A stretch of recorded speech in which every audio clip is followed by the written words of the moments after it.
Hello gardeners, it's a cold day today, but we've still gotten a lot of work done. I am indoors because I'm warming up a bit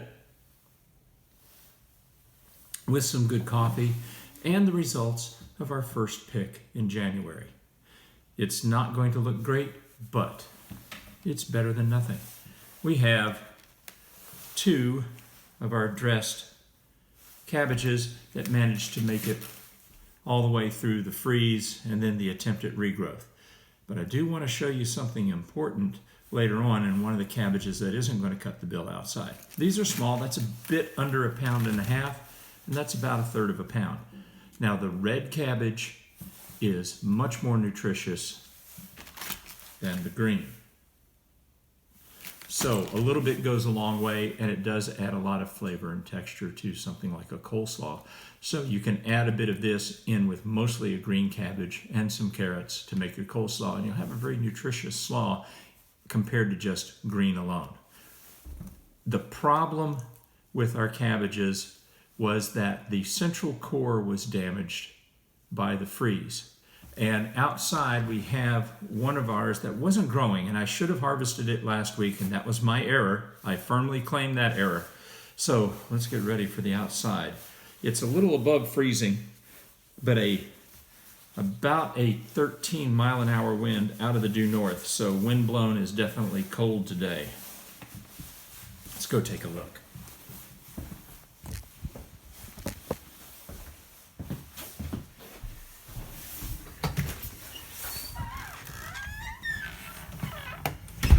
There is the cabbage that I thought held a lot of promise.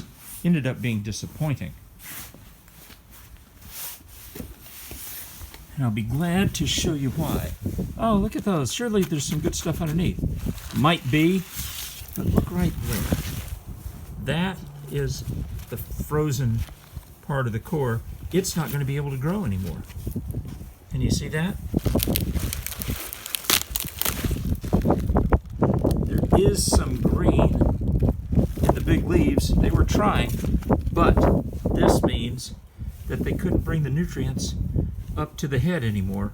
So this thing was on its last legs. Well, what should we do with all these leaves?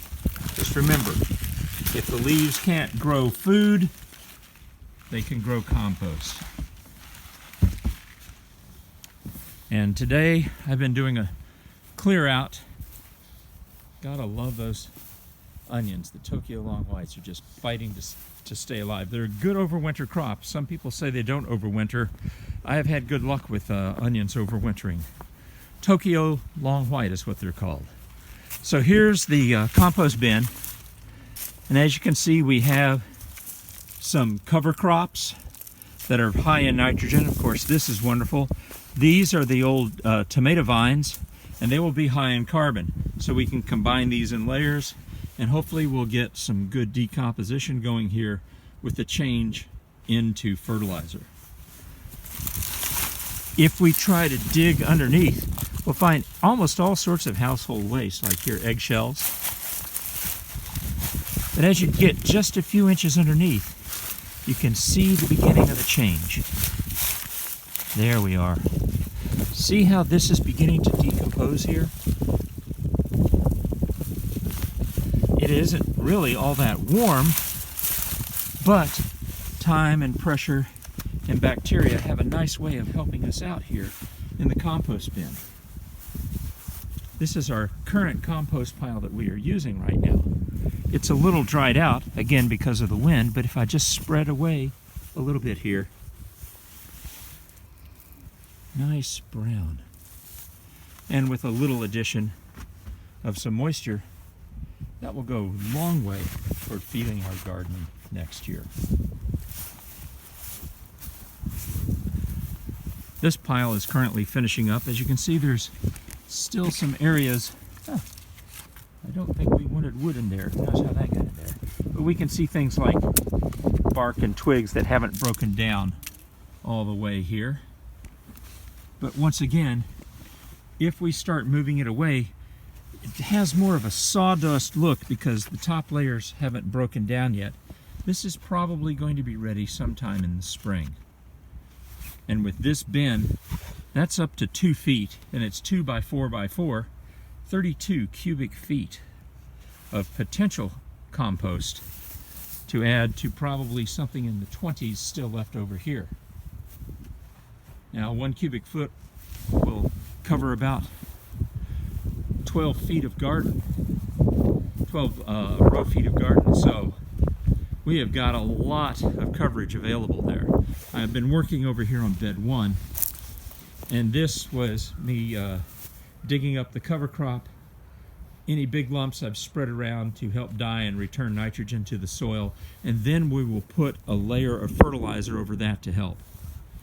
I have put more pine straw as mulch around the remaining golden beets, and there's one that is doing a pretty nice job at growing. There's 2 or 3 or 4 in there. We might get something out of them. Of course, garlic is garlic. It doesn't care about winter. But here's why I heartily recommend a cold frame. Yes, we're repairing this today. We're getting the materials for it. In spite of the cold, the spinach is looking very good, and these are beginning to grow, even in these low temperatures. That's because of the water bottles here. Now, I think there's just too much damage to that romaine, and he might get pulled.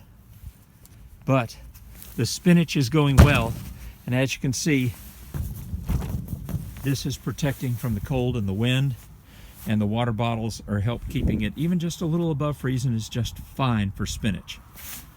This is what you need to do if you're going to grow your own food. And you can do it, folks, with time, effort, and the proper application of knowledge. You can grow your own food, even in January. Bye-bye.